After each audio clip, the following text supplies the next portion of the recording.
छत्तीसगढ़ के बहुचर्चित शराब घोटाले में प्रवर्तन निदेशालय यानी ईडी ने अब तक की सबसे बड़ी कार्रवाई करते हुए करीब 1,000 करोड़ रुपए से ज्यादा बाजार मूल्य की संपत्तियां अस्थायी रूप से कुर्क यानी अटैच कर दी हैं। और ये शराब घोटाले में छत्तीसगढ़ मामले में अब तक की सबसे बड़ी कार्रवाई है। आपको बता दें कि ईडी के रायपुर जोनल कार्यालय ने 28 मई को धन शोधन निवारण अधिनियम यानी पीएमएलए के तहत 3 अलग अलग प्रोविजनल अटैचमेंट ऑर्डर जारी किए हैं। इन संपत्तियों का दस्तावेजी मूल्य लगभग 200 करोड़ रुपए बताया गया है। ईडी की जांच आर्थिक अपराध अन्वेषण शाखा यानी ईओडब्ल्यू और एसीबी रायपुर की तरफ से दर्ज एफआईआर के आधार पर की जा रही है। जांच में ये सामने आया है कि साल 2019 से 2023 के बीच में एक संगठित शराब सिंडिकेट ने आबकारी व्यवस्था में कथित हेरफेर करके 2,883 करोड़ रुपए से ज्यादा की अवैध कमाई की है। जांच एजेंसी के मुताबिक इस सिंडिकेट का संचालन मुख्य रूप से अनवर ढेबर और रिटायर्ड आईएएस अधिकारी अनिल टुटेजा की तरफ से किया जा रहा था। इसमें कुछ वरिष्ठ सरकारी अधिकारियों, डिस्टिलरी संचालकों और निजी कंपनियों की भी भूमिका सामने आई है।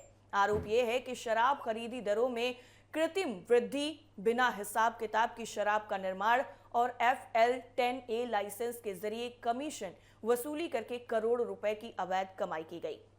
इसके साथ ही विकास अग्रवाल और अनवर ढेबर की संपत्तियां भी अटैच की गई हैं। आपको बता दें कि पहले प्रोविजनल अटैचमेंट ऑर्डर के तहत विकास अग्रवाल और अनवर ढेबर से जुड़ी अचल संपत्तियों को कुर्क किया गया है। ईडी के मुताबिक विकास अग्रवाल सिंडिकेट के वित्तीय प्रबंधन का काम संभालता था और डिस्टिलरी संचालकों और FL10A लाइसेंस धारकों से वसूली की गई रकम अनवर ढेबर तक पहुंचाता था। ईडी ने विकास अग्रवाल के परिजनों के नाम पर दर्ज संपत्तियों को भी अपराध से अर्जित आय के समतुल्य ही मानते हुए अटैच किया है। वहीं अनवर ढेबर के कथित बेनामी निवेशों पर भी कार्रवाई की गई है। रायपुर में मौजूद ढेबर सिटी होम्स में मौजूद कई प्लॉट और अलग अलग शेल कंपनियों के जरिए से खरीदी गई 5 जमीन संपत्तियों को कुर्क कर दिया गया है। इस कार्रवाई के तहत लगभग 30 करोड़ रुपए की संपत्तियां अटैच की गई हैं। इसके साथ ही आपको बता दें कि दूसरे प्रोविजनल अटैचमेंट ऑर्डर में गोवा के अंजुना क्षेत्र में मौजूद लग्जरी होटल वेस्टिन गोवा को कुर्क किया गया है। ये hotel Pacifica hotels India private limited के नाम पर दर्ज है, जिसके निवेशकों में राहुल अग्रवाल और विजय कुमार अग्रवाल शामिल है। ईडी का दावा है कि इस होटल की खरीद में करीब 110 करोड़ रुपए खर्च किए गए थे और ये पूरी राशि शराब घोटाले से प्राप्त अवैध नकदी से जुटाई गई थी। जांच में यह भी सामने आया है कि नकदी को कथित तौर पर चैतन्य बघेल के निर्देश पर भौतिक रूप से एक जगह से दूसरी जगह तक पहुंचाया गया। इसके साथ ही तीसरे अटैचमेंट ऑर्डर के तहत 3 FL10A लाइसेंसधारी कंपनियों Om Sai web series private limited, दिसिता वेंचर्स प्राइवेट लिमिटेड और Nexon power Engitech private limited की बैंक जमा राशि, शेयर और म्यूचुअल फंड्स निवेश को कुर्क किया गया। ईडी के मुताबिक इन कंपनियों को अपने मुनाफे का 50 से 60% हिस्सा सिंडिकेट को देने के लिए बाध्य किया जाता था। इस जरिए से लगभग 51 करोड़ रुपए की अवैध राशि सिंडिकेट तक पहुंचाई जाती थी।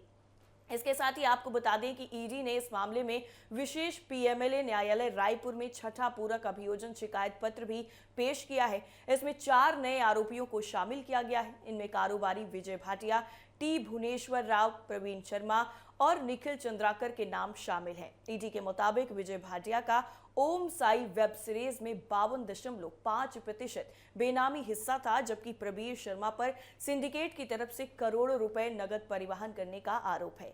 नए आरोपियों के जुड़ने के बाद इस मामले में पीएमएलए के तहत अभियुक्तों की कुल संख्या बढ़कर 85 हो गई है। वहीं ईडी का कहना है कि शराब घोटाले से जुड़े धन शोधन के नेटवर्क, बेनामी निवेश, शेल कंपनियों और अन्य लाभार्थियों की पहचान के लिए जांच लगातार जारी है। आने वाले दिनों में और बड़ी कार्रवाई और अतिरिक्त कुर्की की संभावना से इनकार नहीं किया जा सकता।